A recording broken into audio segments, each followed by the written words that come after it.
This podcast is sponsored by nobody. Hey dudes, welcome to Splat from the Past, the early 80s themed horror sci-fi show where things can get totally radical. Now today, I will be welcoming Dina Friedman. Dina is the talent coordinator and booker for the Media Path podcast, hosted by Fritz Coleman and Luis Palanker, both of which have been on this podcast. And it's Dina's turn. We are going to nerd out on the entertainment of our youth today, talking about film, television, and music. And I am so excited. You know what's funny?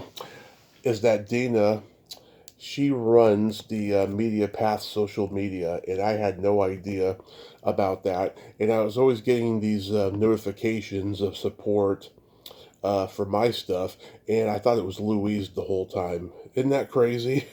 I thought it was Louise, and then after I realized it was Dina, I was like, "Yeah, Louise is too busy. She there's no way that she'd be supporting all my stuff. She doesn't have the time. She doesn't have the time. She's posting her stuff and doing her things, and so it's going to be a great conversation today, and I cannot wait.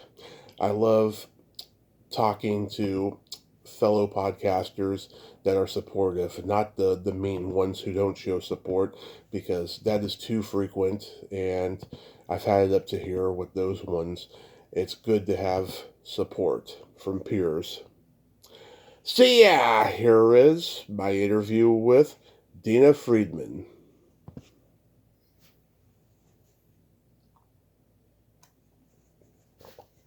Hey Dina, welcome to the show. How are you today? I'm doing well. How about you? I am fantastic. This is such a great honor. Thanks so much for coming on today. The honor is mine. So, going back in time, let's start with your background. You're from the Ukraine, right? Yeah, I was born there, Mm-hmm. but I've been living in the U.S. since I was like 7 years old. Oh, okay. And you attended Woodbury University. Did you come to LA right out of high school, or were you born and raised in LA after you came to the States? Well, yes, I did come to LA shortly after high school. I pretty much grew up in New York City. I lived there from the ages of 8 to 18. And then when I was about 19, I moved to Los Angeles. Nice, nice. And what did you initially want to be when you were coming to LA? You know, um, I just kind of ended up here. I always, when people ask me that question, I always say I had nothing better to do that day. Yeah. Which is pretty much true. I was living in Boston at the time, Mm-hmm. and I was kind of estranged from my family. I was taking time off of school, and I had no plans to move to LA, and I was seeing someone pretty casually, actually, Yeah. who told me that he was moving, he had plans to move to Los Angeles, and when I heard that, at first I was like, all right, cool, well, have a nice life. And then he asked me, like, hey, do you want to just come with me? And I thought about it for a little bit, and I was like, well, why not? Yeah. So I made that decision, and it turned out to be, probably the best decision of my life because I love Los Angeles. Yeah. God, you would probably make a different decision today, right? Because you never know what's going to happen. The world seems to be much more unpredictable these days. You're right. It was a difference. So this was right before 9/11, actually. Wow. Months before 9/11 that I made this decision. And it's certainly, 25 years later, it's a different world. It certainly is. Not for the better. I would agree with that. So let's nerd out. Do you remember the first movie that impacted you as a child? As a child, so what are we talking about, like 12 and under? Oh, even younger than that. The first movie you can remember seeing. Probably The Little Mermaid.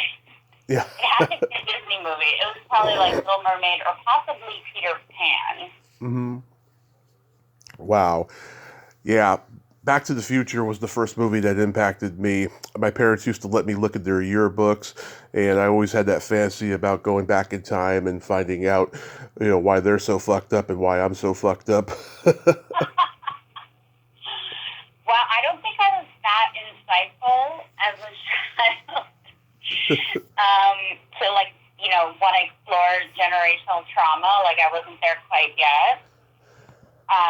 But I do remember seeing Back to the Future when I was relatively young and probably like around 10 or something like that. And that definitely did impact me. Yeah, I didn't know what to expect when I saw it, and it was, that was pretty life changing.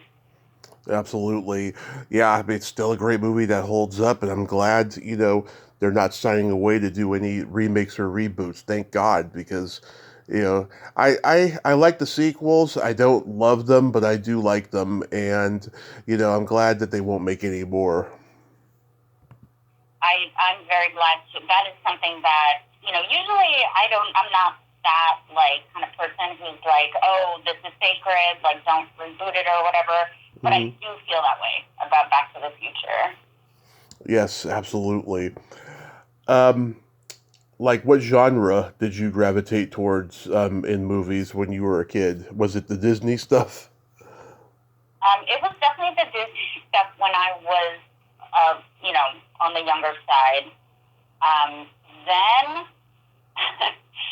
so when I was, like, as I was approaching the teen years, back hmm then, there were, like, these schlocky movies hmm that I guess, were made for, like, the teenagers of the time. Yep. Like, Don't Tell Mom the Babysitter's Dead and, the Pauly Shore movie. Yep.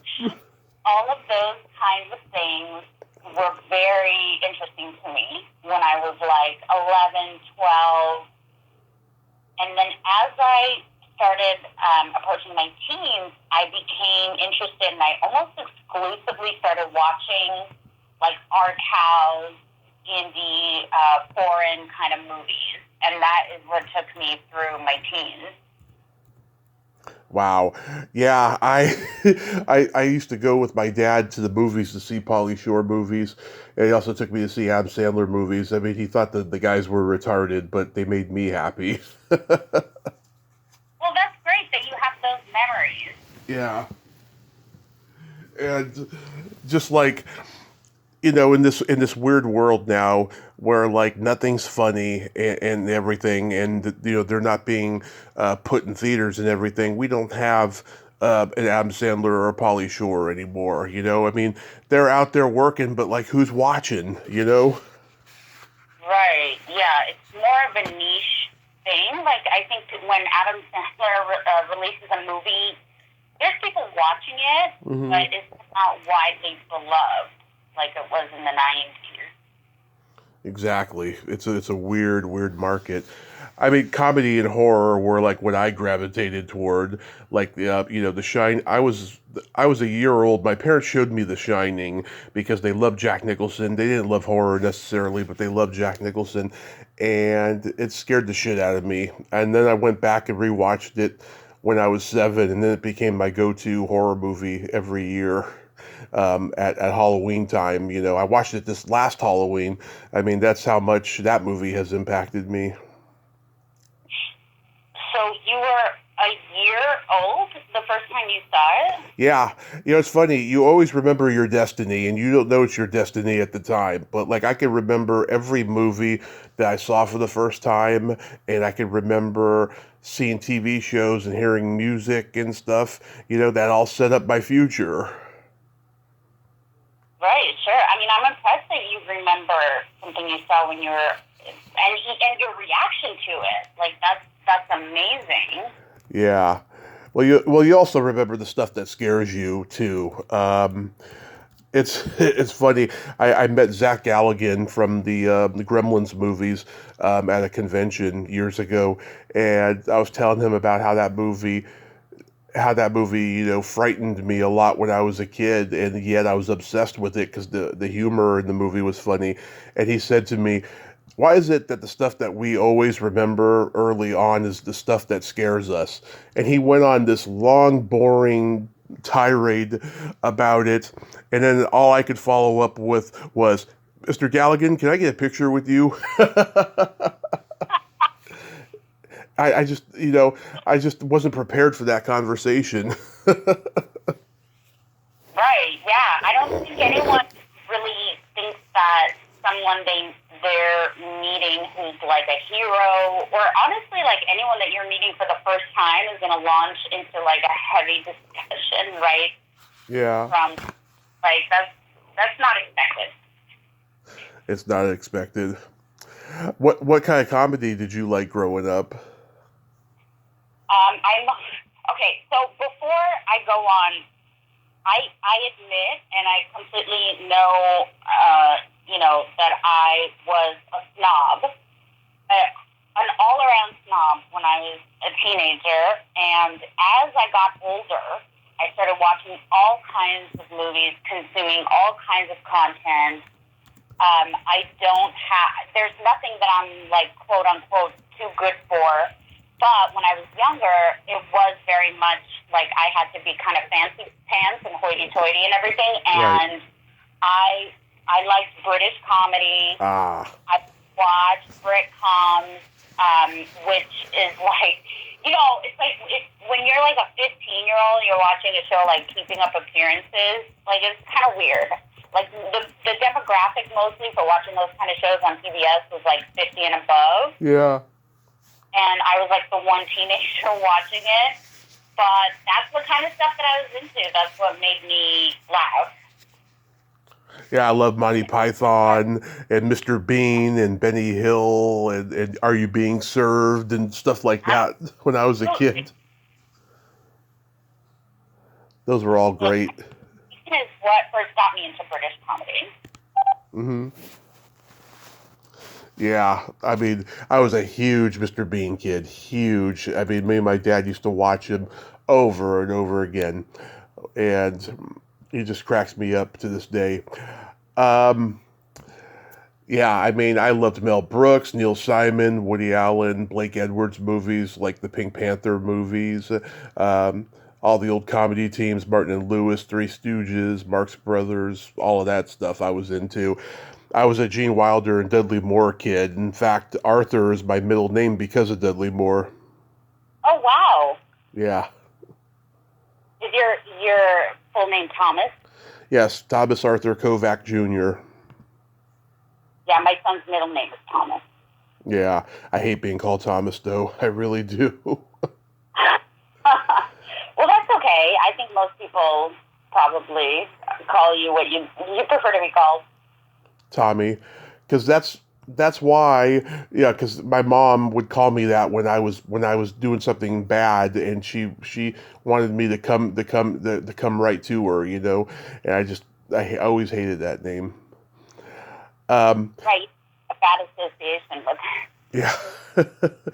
I was born in 1983. My brother was born in 73. He recorded everything off HBO. And when we first got HBO in the summer of 84, I mean, he recorded everything. We had Mr. Mom and Kidco and Porky's and Revenge of the Nerds. He loved all these medieval sword and sorcery epics like Kroll, The Neverending Story, Labyrinth, Highlander, stuff like that. Yes, I wasn't really into that kind of stuff, but I did love Never Ending Story. I was kind of drawn as a younger person. I was drawn to like these fantasy worlds, Yeah. like escape to some place that is really far away from reality. But I never quite got into like I do have to say, so I read the first Harry Potter book, okay, Hmm. and back then, so this was like 1997, right? And that was Yeah. like one of the few franchises that I was ever interested. That was like of that kind of genre Yeah. that I was interested in the books, the movies. So the Sorcerer's Stone had just come out, been published, and I read it from cover to cover. And this was in when Borders was still around. I sat there and read the whole thing, which I'm not proud to say that I sat and read an entire book there without buying it. Yeah. But as a teenager, I didn't have a lot of money, and I couldn't put it down. Once I started reading it, it was like I finished it in one sitting, and I was so excited about it. I ran home. And I logged on to my computer, and at the time we had AOL. AOL was still chat rooms. I still use AOL. Well, they don't have chat rooms anymore. Right? Nope, they don't. Yeah. So I created a chat room called Hogwarts RPG, and I'd like to think that was the first ever Hogwarts chat room on AOL. Okay. We sat there forever, for an hour, waiting for someone to come in, and no one did, and that's it, I never tried again. And then later on, I did see those chat, I would log into the chat rooms and see there was a Hogwarts, sometime later. Wow, that's interesting. Yeah, I mean, my mom, I remember when I was watching The Neverending Story for the first time when I was 2, 3 years old, maybe 3, and my mom was just crying when the horse drowned. My mom loves animals. That was incredibly sad. I mean, that's a pretty sad scene for a kid's movie. Yeah, and I remember when I first saw Willy Wonka in the Chocolate Factory's remake with Johnny Depp, I was like, yeah, that Oompa Loompa Deep Roy. I was like, wait a minute, he was in the Neverending Story. He's that Mad Hatter at the beginning of the movie. I didn't realize it at the time. Yeah, my Nana got me into classic black and white movies of old Hollywood when TNT was first launched. I remember getting into Charlie Chaplin, and I still love Charlie Chaplin. I have a lot of his movies on VHS. I have a whole VHS collection. I collect old VHSs. That's really cool. Physical media is such an amazing thing. It had a very short, I guess, now that we look back, life, and now that it's something that is not readily available, Mm-hmm. we miss it. We miss so much, looking at album covers, reading liner notes, looking at, VHS art. It was such a special time to have all of those things, these tangible, these ways to interact with the media before actually consuming it. I made the decision early on. I want to have my own video store, and I do, and it's private in my bedroom. I love it. Do you lend out your tapes? Yeah. Oh God, I got early prints of One Flew Over the Cuckoo's Nest and Rocky and Annie Hall and Star Wars, a CBS Fox home video collection, and all the Thor and M.I. videotapes. I mean, they were groundbreaking, Thor and M.I. They released a lot of great movies and a lot of great TV shows like Benny Hill on VHS back in the day. Yeah, everything was out on VHS, and when you found, and then DVDs after that, and when you found those things, or when they were first released or re-released or whatever, it was so exciting. It sure was. Did you have any movie star crushes growing up? Movie star crushes? Not a lot. I'm gonna embarrass myself fully, and as much as humanly popular right now, and tell you that I did have a really big crush on Corey Feldman. Oh, I've talked to all his ex-girlfriends and his sister, so that's not embarrassing. All right. I mean, I know that he's not really seen in the best light these days, but I was madly. Oh, and of course, Jonathan Brandis. Yeah. Well, you'll be happy to know. Yeah, they talk about Corey's drug use, but he was actually a great guy. He never did anybody wrong. I did hear a story where somebody was talking about encountering him like as a teenager and how respectful he was. Yeah. So that makes me happy. Oh yeah, he was a great guy. He never did anybody wrong. You know, it's Corey Feldman who was the complete opposite. You mean Corey Haim? I'm talking about. Oh, wait a second. Are we talking about the crush was Feldman or Haim? Well, probably a little bit of both, but probably a little more Feldman. Feldman. Okay, I completely brain farted. Okay, Feldman's the one that everyone says that he did people wrong. I'm talking about Haim. Haim was the good guy, is what I was saying. Well, from now on, I'm just going to tell people that it was Corey Haim. Okay. And I'll leave Feldman out of it.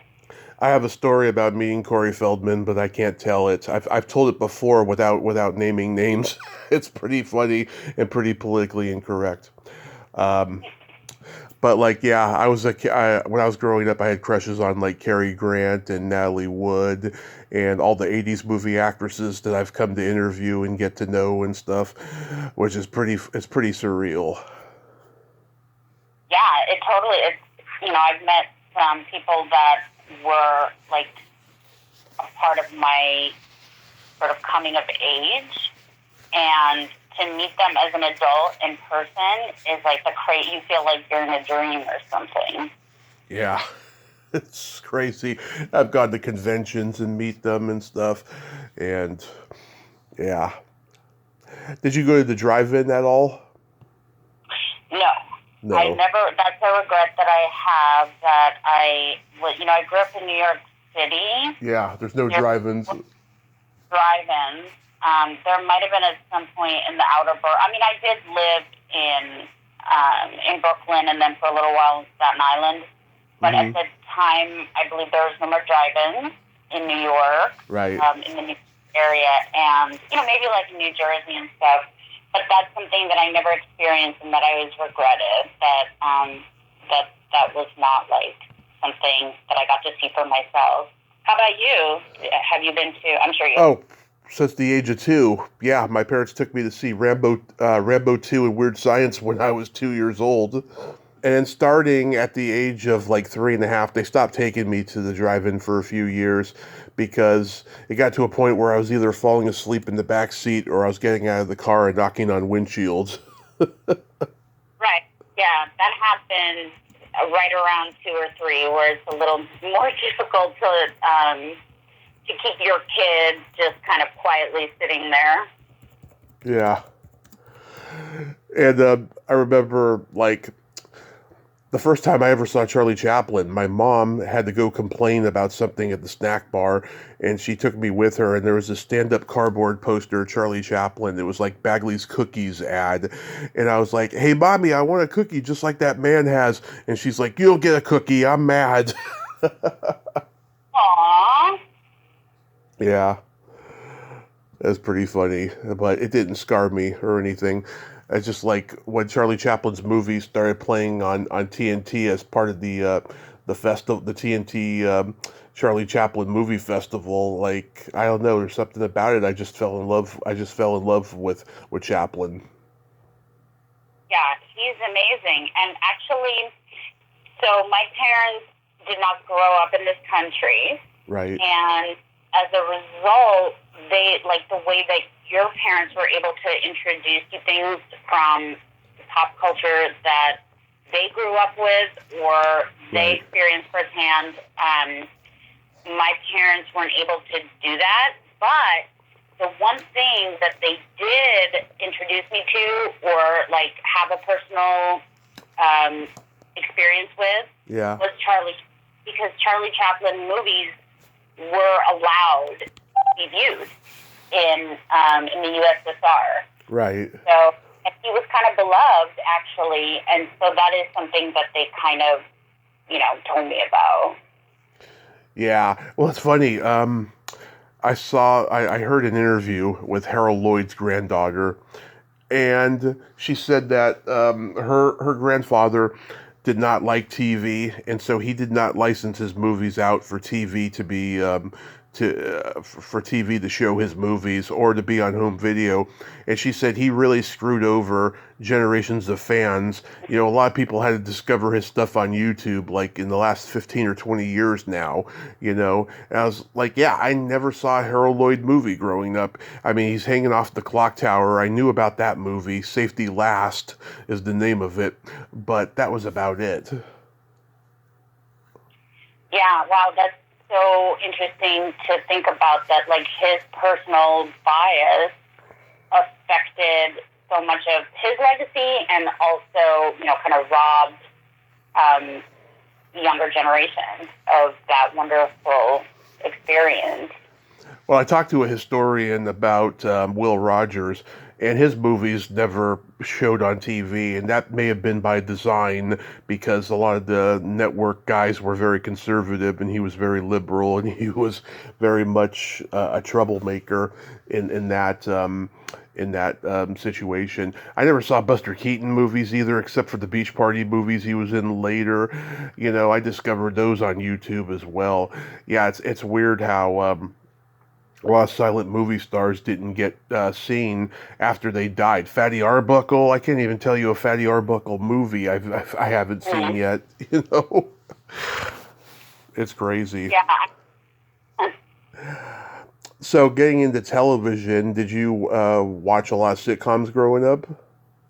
I did when I was younger. You know, I always say that sitcoms did raise me. I was an only child. I was a latchkey kid. Same here. And I learned a lot about, like, I kind of got an introduction to American culture and values, I guess, watching the sitcoms of the times. Like, I remember Who's the Boss?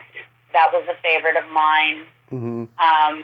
Charles in Charge. We just had Alexander Polinsky on the... Yeah, I watched that show as a kid. I can't now. I mean, the whole thing with Nicole Eggert. I've had Nicole on the podcast. She's one of my favorite guests I've ever had.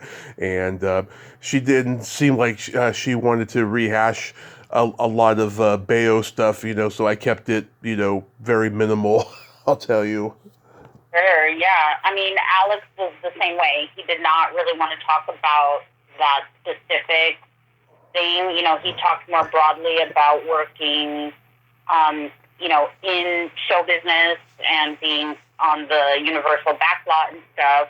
But yeah, I definitely couldn't watch it now. You know, that was a big part of my youth, and I'll always kind of remember it that way. But certainly, it doesn't hold up now. Yeah, I asked her about when Samantha Fox guest starred on there because I remember that episode so well, and she had nothing but happy memories from that one, you know. And one of the writers I interviewed, the legendary Mitzi McCall, who passed away last summer. Her and her husband Charlie went on the Ed Sullivan Show after the Beatles. You know, we talked about her and stuff. So I wanted to keep that part of the interview happy, even though it was a pretty negative situation. I was a huge, I love the sitcoms from my parents' generation. I love the Munsters, the Abbs Family, the Donna Reed Show, Patty Duke Show, F Troop, Green Acres, Leave It to Beaver, I Dream of Jeannie. Did you know that they had to do the pilot for I Dream of Jeannie twice because her belly button showing was pretty controversial? Yes, I did know that. And that was like a crazy, even like learning something like that in the 90s was already seemed like such a crazy, outdated concept that you couldn't show your belly button.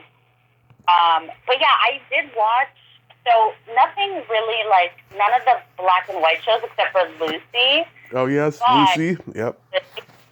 The daytime reruns, Gilligan's Island, Happy Days, Genie.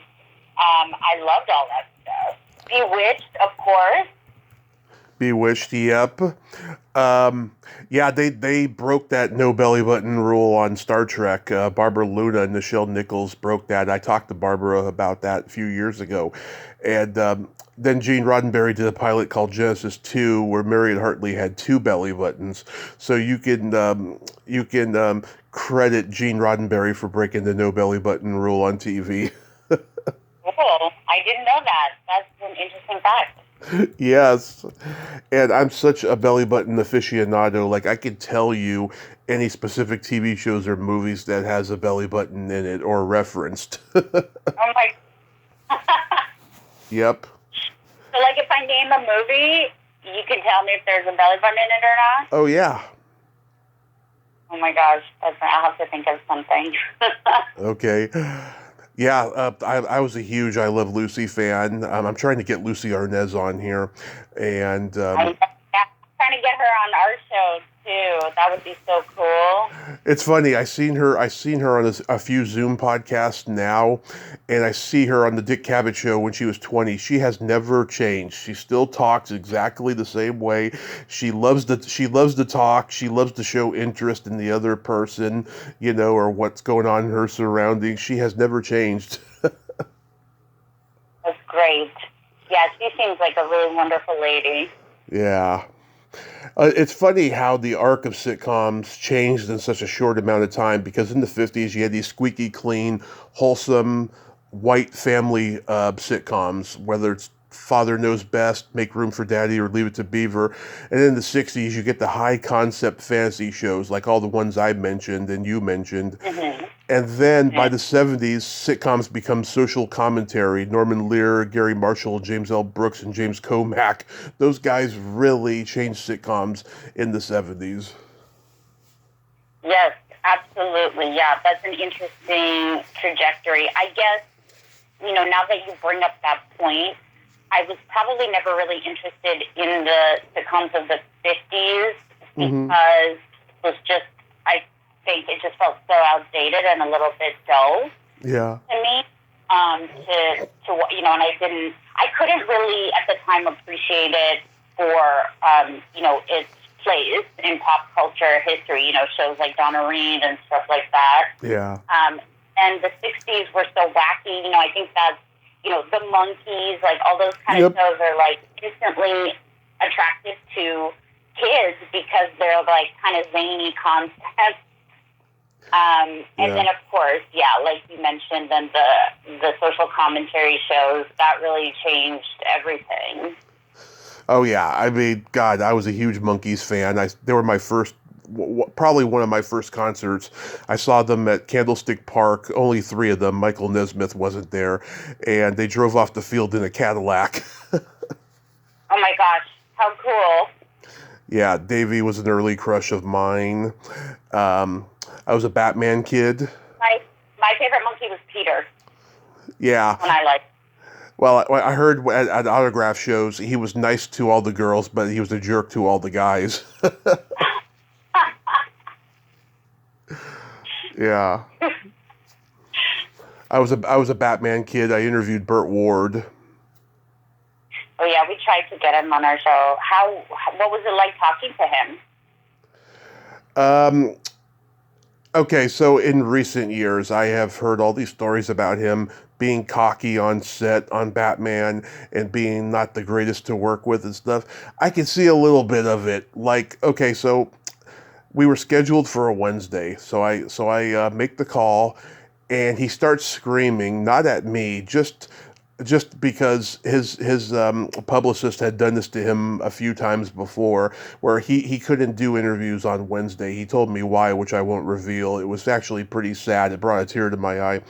So he said, "Can we do this tomorrow on Thursday?" And I said, "Sure," But he was so upset that his publicist did this. He sounds exactly like he did when he was 20. So I'm expecting him to say, "I'm not going to be a pawn in your game, Joker." It's stuff. Yeah. But Yeah, but it was good overall. I mean, it wasn't the best interview either of us has ever done. I mean, he's one of those guys who has default stories ready to go because he expects to answer questions about them, and he talks about Right. his dog food and stuff. So it was okay. Right. It was okay. And I was on my own personal time limit because I had another interview that kept getting rescheduled like right after him. So I had to cut it short like 10 minutes before, but I easily could have talked to him, for another 20 minutes if I had had the time. But it was good. Uh, It was good overall. But yeah, I grew up on TGIF, ABC, you know, oh, yes, of course. Yeah, I forgot to mention that. Sure. Full House. Family Matters, Boy Meets World, Step by Step, Sabrina the Teenage Witch. Oh, I remember a specific episode. It was like one of the first ones. Sabrina wants to get her belly button pierced, but her mother won't let her, so she took her belly button away. Wow, that's a double whammy there because there was a belly button and also not a belly button in that episode. Yeah. It was talked about. It wasn't shown. Yeah, I know. I would love to write a book called Belly Buttons in film or television or whatever and stuff, but I just have a feeling that too many people would be freaked out. you know? I mean, it's a great concept to me, and people love like niche and novelty things like that. I know. I mean, I see books being written all the time about the history of pop culture of things that the average person doesn't think about. Yeah. But then once it's presented to you, you're like, oh, wow, like, I can't believe I've never, I don't know what belly buttons were in, what movie. Like, you're like, I need to have this book and I need these questions answered. Exactly. Did you ever watch Laugh-In? I did not. No, I don't remember it ever coming on TV. I watched it on Nick at Night as a kid.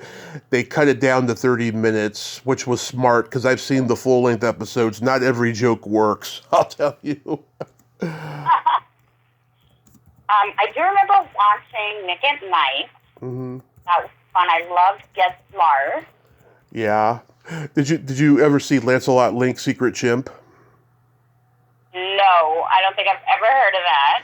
It's talking monkeys wearing clothes and acting like humans, and he's a secret agent. And there's like a Fu Manchu monkey. There's an Arab monkey. There's all these different characters. It lasted one season in 1970, and they used to show it before the monkeys on Nick at Night when I was like 4 years old. God, that is crazy, even for the 60s. Exactly. Did you watch children's programming? I did watch a little bit. Okay, so I remember watching Sesame Street a little bit. Mm-hmm. Then, the Disney Afternoon, Gummy Bears, Rescue Bears. I was a little bit older by the time that was on, but I do remember it. Yes, I love that stuff. And then I remember watching like some stuff on Nickelodeon, maybe even like Nick Jr. at the time. Yeah. And there was like this show that I think about all the time. And I can never remember, I think it was called like The Wonderful World of something. It was about, and I think it was an anime about this girl in Australia and her like magical koala. Mm-hmm. It sounds familiar. I can't tell you the name of it, but it does sound familiar. I love that show, and I was so young when I watched it that I can't quite, I don't have like the memory of what it's called, but every once in a while I think about it. I'm like, what was that show called? Do you remember Romper Room? Romper Room, not so much. Pee Wee Herman, I watched Saturday morning. Pee Wee's Playhouse was a huge staple in my house. You remember My Secret Identity with Jerry O'Connell? I remember it, but I didn't watch it. I loved that show. It was so, like, such a cool, like, kid. It was, like, kind of a sci-fi concept, but, like, very kid-friendly. it wasn't too, subtle or complex. So, and then Jerry O'Connell was like, adorable. Yeah, after he played Vern in Stand By Me, he lost weight. Yeah, he totally changed from that role. Annette's tits are great. I remember that line. Do you remember the comfy couch? I do remember it. I think I'm probably too old to watch it. Same here. Yeah. Yeah. I know the girl who hosted Alison Court. She was the little girl in the Sesame Street movie, Follow That Bird, who sings Easygoing Day. I didn't know that she was the host because she wore that stupid clown nose. I mean, if she hadn't had that clown nose, I would have recognized her. But like when I had her on the podcast, I saw that she was the host of it, and she was in the My Pet Monster movie that was made for video back in the late 80s. Okay. Yeah, My Pet Monster was a very popular boys' doll back in the late 80s. It was this big snaggletooth monster with handcuffs on, which is a very strange concept when you look back at it. I mean, it's a strange concept anyway you look at it. Sadly, I don't have a lot of knowledge about the 80s, like things that were on only in the 80s were toys that were like big 80s toys, unless this stuff like hung out or was like resurrected later on. Yeah. Because I wasn't living in the U.S. in the 80s, and in the USSR, you had no access to really anything Western, except for I remember that we got to watch Tom and Jerry. Tom and Jerry was a thing that was shown widely in Russia at the time because there's no dialogue. It's just a cat and mouse like chasing each other around. Yeah. So that was actually probably my first exposure to Western media, and I loved it. It's probably like my favorite TV show for a long time. Did you watch the Nickelodeon shows like Hey Dude and Hey Arnold and all that stuff? Yep, Salute Your Shorts, iconic. Are you afraid of the dark? Absolutely, huge. Are You Afraid of the Dark fan? Mm-hmm. That's the only one I watched. I wasn't a big Nickelodeon kid. I watched You Can't Do That on Television. That was my favorite, because I was watching that before the 90s. I was watching it in the late 80s. Yep, I definitely, I think, they were showing it in the 90s, right? Yeah.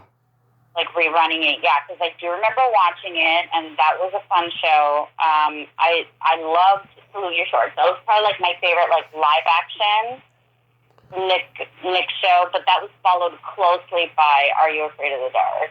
Yes, and I've interviewed a lot of Canadian actors that were on that show.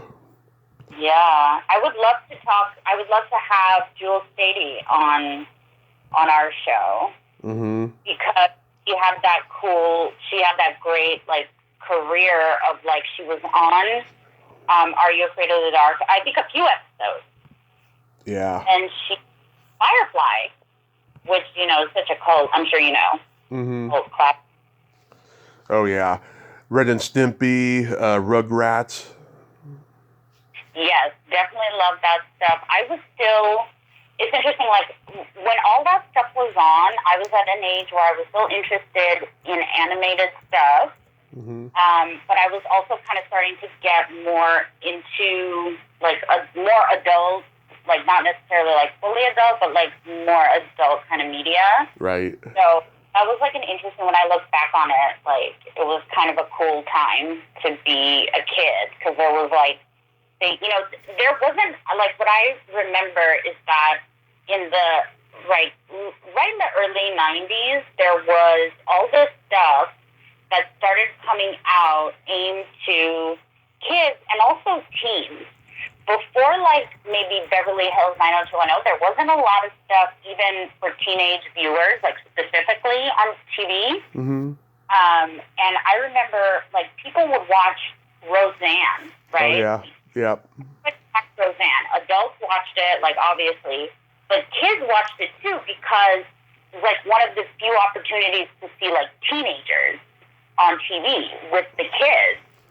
And, you know, that I always remember that as like being, you know, Roseanne is very sad what happened to her, but she was so important and the show was so like such a big part of, you know, a lot of people's lives and especially young people. Exactly. So getting into music, do you remember the first album you were given or you bought with your own money? With my own money, I don't know if I specifically remember what it was. I remember the first CD that I ever bought, but that I guess like my parents bought for me, and that was Spin Doctors. Ah, love it. A Pocket Full of Kryptonite. Yeah, and I've had, you know, all the lyrics memorized. Little Miss can't be wrong. That's right. That's right. That was a great song. Yep, great album. I used to do that song in karaoke. That's a good one. Yeah, I never thought about doing that karaoke. That would be fun. Yeah, I was an MTV kid. I had Phil Collins' No Jacket Required. I had the video album EP. I had Poison's Look What the Cat Dragged In. Those were like my first two albums that I got with birthday money when I was 8. That's awesome. Yeah, it's funny, I didn't really get into hair metal, certainly not in the 80s or 90s, but not until like the late 2000s. I sort of like rediscovered that genre, and now I love it. Yeah. Also, speaking of Spin Doctors, when John Popper in the Blues Traveler song "Run Around," when he says that thing about the words don't have to rhyme, he was actually talking about the Spin Doctors because I don't know, they used to be friends with those guys and then they had a falling out or something, and so that's what that was a reference to. That's really interesting. I had no idea. I didn't know that they had a relationship, and I certainly didn't know that that's what that lyric was referring to. All those so-called alternative rock bands, they all knew each other back in the day because there was no internet. You know, it was a small world. Sure, yeah, and discovering music was so fun. Yeah, I mean, I had vinyl records that my parents had. They had the Beatles and the Stones and the Beach Boys and Rod Stewart and lots of great stuff. There's nothing like that stinky, musky smell of vinyl, and it's made a comeback, you know. Absolutely. I was desperate for a record player when I was like, I think when I was about like 12, 13. All I wanted in the world was a record player. And my parents they refused to buy it for me because as people who came from like a country where people were like living in poverty and didn't have, you know, certainly didn't have like the latest technology and really had, you know, little access to any kind of luxury or like non-necessities, and honestly had little access to necessities too. They couldn't understand why I would want something that was like an old, outdated, you know, means of consuming media when there was like, you know, there were CDs, there were still cassette tapes at that time, and it broke my heart. I wanted to listen to vinyl records. Right. And then now I have a record player, and recently I've been playing records like all day, every day, and I'm just like enjoying, you know, what I want, what I've always wanted. Yeah, that's so awesome. I just listen to stuff online. I have a huge CD collection, but I don't really need them. You know, maybe for car trips or something, road trips, but that's about it. What are your top What are your top... Go ahead. The CD, and I was, when I had a CD player in my car, and I pretty much at that point exclusively only listened to them in my car. Yeah. What are your top 3 desert island albums? Okay, I should have thought about this more in my life because sometimes people will ask me this question and I really don't know what the answer would be. It used to be easy because I was obsessed with the Smiths and Morrissey, and it would probably be one of those, or all 3 albums would be that. But if I had to think of something off the top of my head, New Order. Okay. In there because I'm obsessed with New Order. It probably would be a Phil Collins album because these days that is on heavy rotation. Yes. On my record player. And then probably some sort of like yacht rock, easy listening kind of album, maybe like a Steely Dan. Mm-hmm. I like Chuck Mangione as far as easy listening goes. Oh, yes, absolutely. Mine are like the first albums of The Doors, Van Halen, and the Go-Go's, because those represent 3 different eras of LA rock in a nutshell. I love those albums. Yeah, great picks. Absolutely. I mean, I love Van Halen. I don't know if I would necessarily pick a Van Halen album as one of those, but that's definitely an excellent. Yeah. Do you remember your first concert? Yes, I do. It was the President of the United States of America. She's lump. Huh? Yep, I remember those guys. Yeah, I saw the Monkees and Steppenwolf in non-concert venue areas, and then I saw Alice Cooper was my first big concert. He is a showman, Alice Cooper. Oh my God, it's vaudeville going to see him. Oh, absolutely. I saw him a few years ago, probably 10 years ago, thinking about it now, at the Hollywood Bowl. Mm-hmm. That was the time I've seen him, and that was some show.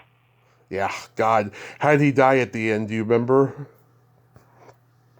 I don't. I don't remember mine either. I think he got electrocuted or something. Yeah, I wish I did. It's so funny, like, you know, I wish I had chronicled more of the things that I experienced because I didn't realize how memory was going to let me down as I got older. Yeah. Do you remember your first makeout song? So, the first time that music was playing when I was making out with someone? Yes. I can't say that I do.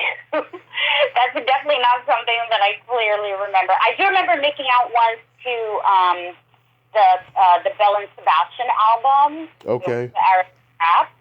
Mm-hmm.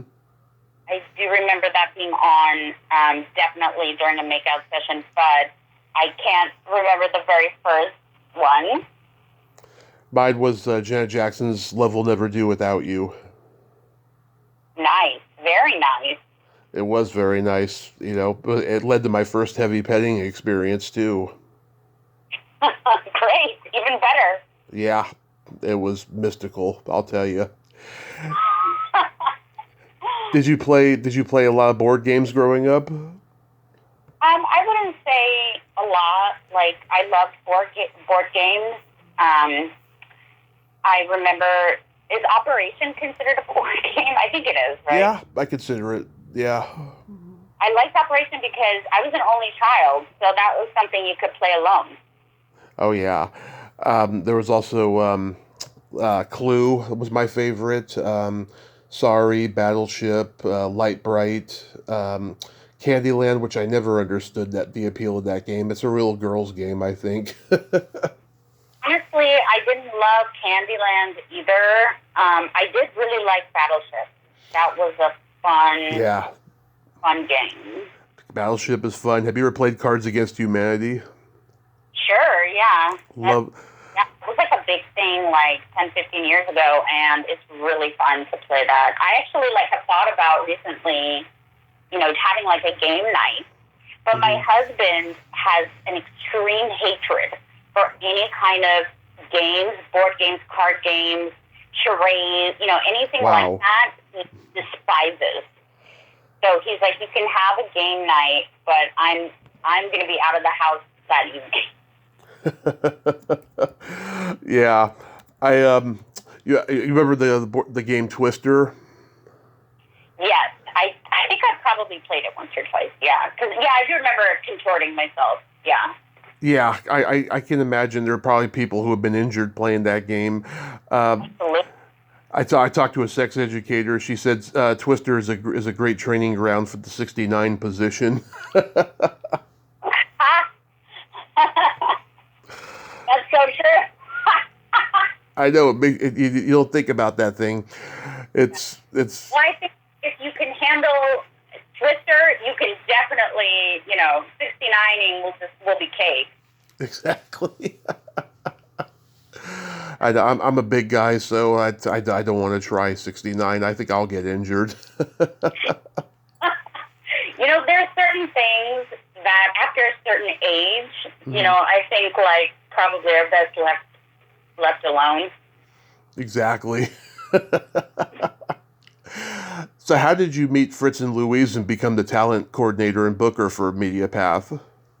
I met Louise when I applied for a job with her earlier podcast, the podcast she used to do before MediaPath. Right. Because I found online. And Weezy has been, by the way, podcasting for 20 years. She was like an early podcast adopter. Oh, I know. Yeah. So she's amazing in many ways, including that one. But this podcast, that was like, her whole thing is like, she's from like the boomer generation, and she kind of wants to provide a platform and a voice for boomers, for boomers to express themselves, and also for like a boomer audience. There's not a lot of that in the podcasting space. And so things I found online was a show about the internet, right? And it was like started in like 2017, which was a great time it was a really interesting time to talk about the internet and internet culture and stuff. And I was hired just at the time as like a social media manager, and evolved into the producer of that show.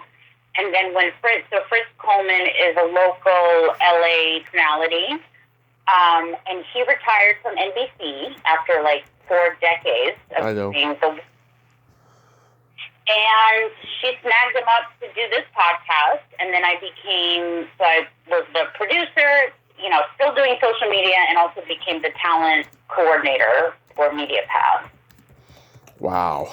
Yeah, I mean, I've had Louise and Fritz on here, and they were great guests. I did a nerd out with Louise last year, and it took her a while. I don't think she quite like grasped what we were doing, really. But she was fun. We did a fun nerd out overall. But I discovered the show about 3 years ago or so. I think when Kathy Ladman was on, is when I found it, and I've loved watching it like ever since, every week. I mean, I may not agree with political stuff that gets brought up sometimes, but more often than none, I enjoy it. Yeah, I mean, we have great guests.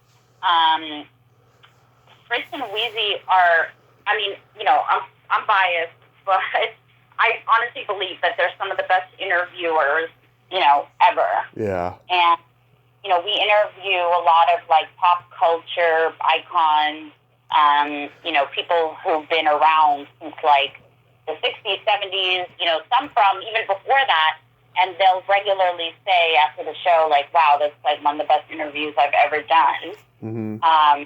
And, it makes me feel really good to work for a show like that. I love when you guys had Shelley Herman in the studio and stuff. She's awesome. I love her. Oh, my God. Love Shelley. That was and we had Adam there with her. It was the game show episode. Oh, yes, I've had Adam on. Just between you and me, I have a little bit of a crush on him. Well, yeah, I mean, he's so cool, so nice, so knowledgeable, funny. Yeah. I love when you guys had John Barber on for like 20 minutes on Zoom. That guy is so funny. Oh, yeah, that's right.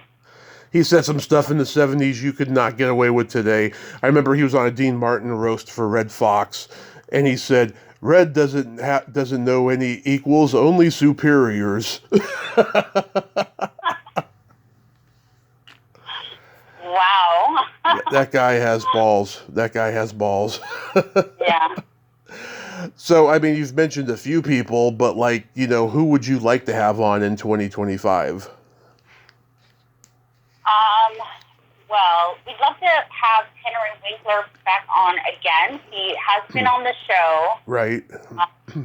a few times already because he does have actually a long-standing relationship with Fritz and Louise, Right. working relationship. So it's always fun to have him on because like a little bit of a different dynamic, because they have this long history together. Mm-hmm.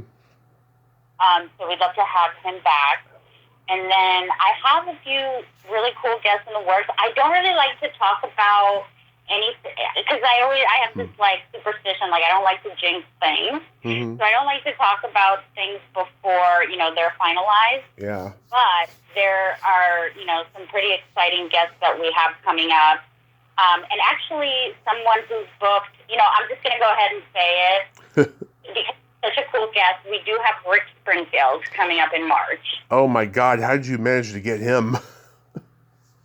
Well, he's working with a publicist right now who he's worked with before, and this publicist represented Gilbert O'Sullivan and some other really cool guests that we've had on the show, and everyone that he's booked on our show has had such a great experience that he really, whenever he has someone, he always wants to send them to us, and he mostly represents like music-related people.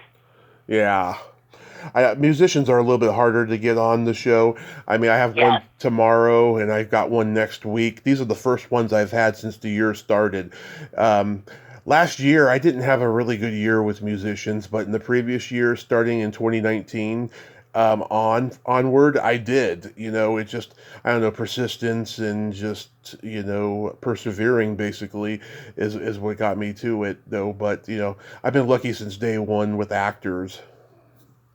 Yeah, it is definitely a little harder with musicians.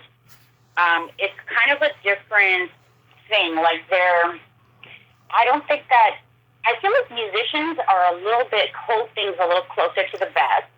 Yes. And aren't as comfortable discussing things. So they kind of know like what people want to talk about and maybe are tired of talking about it. Maybe just like they don't like talking about their careers maybe as much as other showbiz people.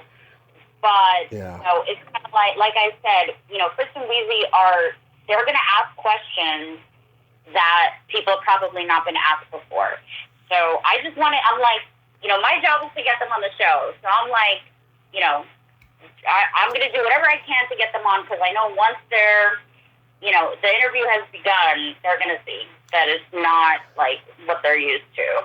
Yeah, I've tried to do that. I've become more conscious of it in recent years about asking stuff that's never been asked before and stuff. But it's very tricky. It really is. Yeah, and then it's a little bit of a gamble, right? Because if you ask someone something that you've never seen them address, then you're like, well, how are they going to respond to that question? Exactly. Yeah, I still want Valerie Landsberg from Fame on. She was my biggest crush when I was a kid, but she stopped replying me after 2022 and stuff. I don't know. Hopefully I'll get her, but she's a main one that I would love to get. And then there's other people that I wanted, but I don't want anymore because I've heard either bad things about them or they're just not going to let up, So it's really a crapshoot, but it's really gratifying and fun, Yeah. And you never know, like, I would love to have more, like, we recently, obviously we had Shelley on the show and Adam. Recently spoke with Jim and Frank, who are, like, a real-life couple who both write these amazing coffee table books. And we had such a good conversation with them, and it's like, sometimes you just don't know, like, celebrity, right? Like, you've heard of celebrities, or, that's someone that, like, can come to mind, or someone that you can come across and be like, oh, this is someone who I'd like to interview. But, like, people that have written a certain book, like, it's a little harder to figure out, like, those kind of, to just, like, even be aware of those guests. And those conversations can be really fascinating. Oh, yes. I was going through your Facebook page. There's a picture of you with Andrew Dice Clay on it. Yes. That was at a... okay, So it was an appearance where the movie that he was in that was like the Ford Fairlane. Okay, Yes. do you know what I'm talking about? One of my favorite movies of all time. Yes. So they screened that movie. Wow. And then afterwards, he had just written a book. It was at the Egyptian Theater. Oh, yes, I have the book. Yeah. And what is it called? The Adventures of Ford Fairlane? That's the name of the movie, yeah. Right, yeah. So the book that he had written, a memoir, Yep. he was doing a signing photo op after the movie. So I was like, I have to, I'm like, what an icon. Yeah. I had bought his book. I needed to him a photo with him that was like absolutely necessary. Yeah. But I'd never seen Ford Fairlane before. See it, it's a funny movie. Yeah, I was like, oh, I have to see this movie, and I got to see it, as in the theater. Yeah. It was really cool, and Rennie Harlan was there with him for a Q&A. Wow, I never thought he would do that because I've heard him say on podcasts he's still upset that the studio pulled the movie out because of the controversy with the feminists and all of that stuff, and he like turned down an offer to do the audio commentary track for it with Rennie Harlan back in the 2000s. So this is shocking to me that he was actually there. I know, it is shocking, and he did not make any bones about his, negative feelings about the movie and the experience, and it was actually kind of funny, because he clearly has no problem, like, being honest about it, and I was like, even at some moments, he was like, wow, kind of like, all right, you're not pulling any punches. Yeah, no, it's a better movie than people give it credit for. Yeah. It's funny as hell, and like, I feel like if it had been a direct to video movie, it still would have been that funny. And it's got the Joel Silver stamp on it. It's got a lot of people that he uses over and over again in other movies and stuff. Yeah, I think it's a great movie, but it's sad how that controversy played out. He got more and more vicious though as he got more famous though, because he just didn't know how to express himself. Yeah. Mhm. But I love the guy. He's still my hero ever since I was a kid. Yeah, I mean, he's definitely always been controversial, but I think you can't, yes, it was a different time, and it wouldn't fly today, but I still, kind of appreciate him for what he was in that time. Exactly. That's what you got to do. So we got to play by secret silly game. This is a series of silly slumber party questions. It's no win or lose. It's just pure fun. And how the game works, Dina, is I ask you the question, you answer it, and then you ask me that exact same question and I answer it. And feel free to comment on the answers because they might be funny. Okay. Dina, are you ticklish? Yes. Tommy, are you ticklish? Yes, I'm baby ticklish, and if you tickle me without warning, I might hit you in the groin. I get it. Is your belly button an innie or an outie? Innie. Okay. Is your belly button an innie or an outie? It is also an innie, and it's very deep. What color are your toenails painted? Right now, I can't even describe this color to you. I've never had it this color before, and it's it's a kind of like a brownish gray with this tiny hint of pink. I'm obsessed with it, but I can't really name it. I totally get it. And mine is it's okay, people forget. It's pink and black for Valentine's Day. Nice. Those were my wedding colors. Oh, I love it. Love it. What would you say is your best personality trait? I'd like to say my sense of humor. I hope that that's true. It is. It is. And how about you? What's your best personality trait? Well, I'm a Gemini, so I have empathy and I have no filter. Excellent. Yeah. If you could have anything named after you, what would it be? Oh, a sandwich. Love it. How about you? What would you like named after you? A vibrator. Oh, God, that's a good answer. I didn't Yeah, even think about that. I'd call it the Tommy Chatsy. What is your guilty pleasure? I don't have guilty pleasures anymore because I just feel like anything you find pleasure from you shouldn't feel guilty about. But I used to say it was Lifetime movies when I did name something a guilty pleasure. I used to be a Lifetime movie guy myself. Yeah, and I still watch Lifetime movies sometimes, but I no longer refer to it as a guilty pleasure. Nice. Do you have guilty pleasures?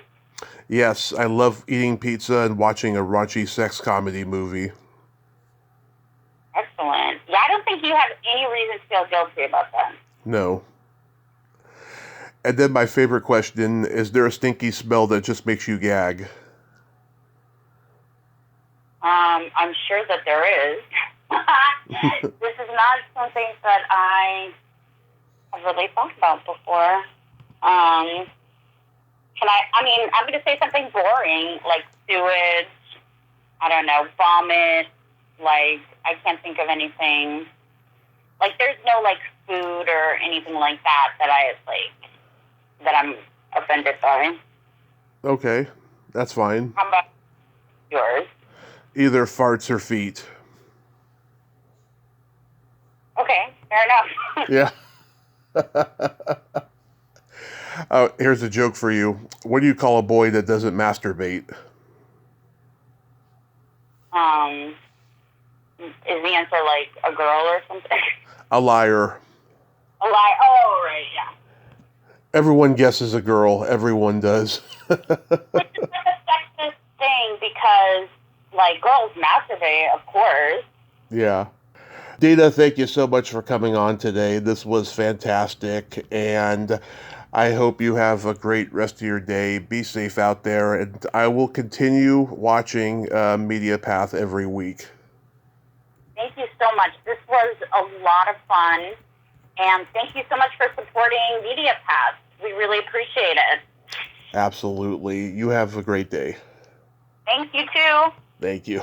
Bye-bye. Well, there you have it. Dina Friedman, ain't she a sweetheart? Oh my God, I enjoyed every minute of that conversation. Just so you know, everybody, this has been happening quite a bit on Instagram Messenger call. The reason why it's her, you can hear her voice clear in the first minute is because we were on Instagram Messenger call, and then all of a sudden we started losing signal, and then that was that. I had to go to the phone. It's been happening quite a bit, like 3 times in the last 6 or 7 months or however long it's been. It sucks. But I do like Instagram Messenger call, and I'll continue using it when it's functional, you know. But all in all, I hope you enjoyed that conversation. Well, until next time, this is Tommy Throwback Kovac saying, there's no shame in living in the past because the present sucks. Later, dudes.